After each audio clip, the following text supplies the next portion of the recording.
probably there's nothing more exciting to bend than a piece of wood that has a high amount of figure. It's also the highest risk reward bend there is, because you either get it or you've just sent your money into the trash can. This is Sapelli. It is highly figured. To give you an idea what the figuring looks like, just a little bit of moisture on here, and you should be able to see the quilling coming up. But this is highly figured. Now, I know there's some people that will use paper and tin foil. I just use the paper. I take craft paper and I soak it. I try to soak it for about 3 to 5 minutes. I put it in a bucket. I'll put it on like this, and I'll put it on like that. It's not very difficult to do. I will tear this off. I don't need it all.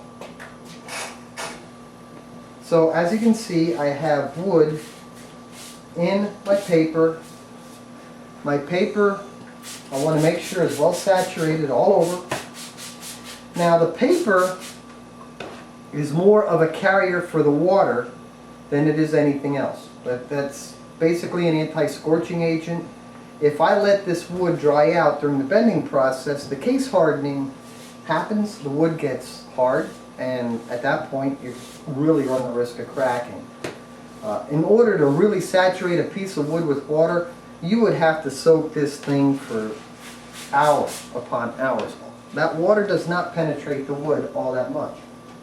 So I have my piece of wood, my machine's getting warm, I have my straight side to my right.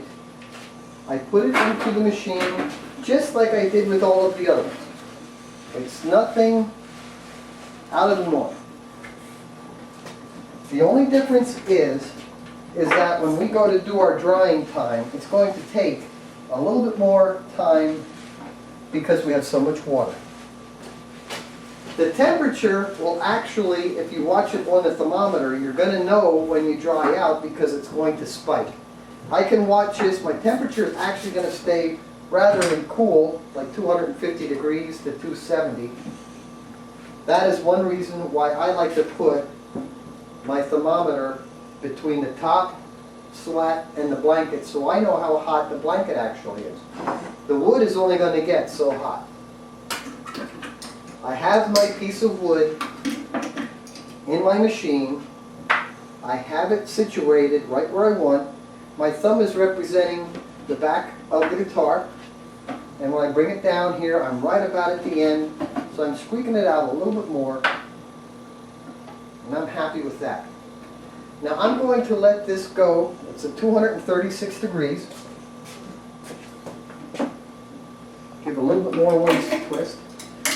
I'm about maybe a good 5/8 of an inch off of the pattern at the waist. I have plenty of water, and this is where it's really critical. I'm at 247, 250 degrees. Right here's my force. I don't want to do this. That's going to give it like a bend. I want it right here that I'm pressing my wood. I'm at 275 degrees. I can go to the front. I have plenty of moisture here. That's good. And again, I'm letting the springs do the work.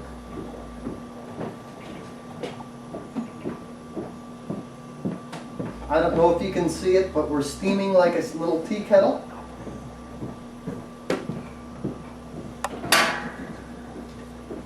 And now, I'm going to run the waist down. If you hear a crack, don't panic. Allow the bending process to be completed. If you have a crack and it's junk, it's junk. If you have a crack and you can repair it, it'll be much more repairable after you do the bending than if you try to take it out, glue it, and rebend it. So with this, we're going to let it go. I will probably, at the end of my cool down cycle, hit this with air, blow out the excess water, pull the wet paper out, and try it again. And that's how I bend figured wood. Okay, we finished the cycle. It is now cooled down, and I took a little air blast and blew out the excess moisture so I could get it to dry out quicker. And you're going to see that figured wood, this being a highly figured set of sapele, will actually bend rather nicely. I didn't need a whole lot of anything else other than the wet paper. We have a little bit of moisture residue yet, but you can see there's minimal warpage that will sand right out. You can see how figured the wood is. And what I will do now till I get the other side bent is I will take a half a mold. I can place it in it. I'll let the mold weigh on it. And now I can go to the next step and bend the other half.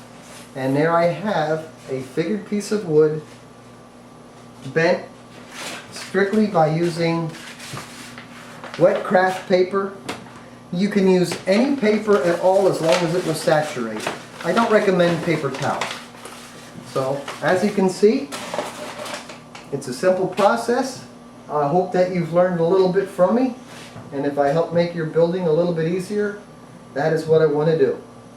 Thanks again from John Hall at Blues Creek Guitars. Find us on the web. Bye-bye.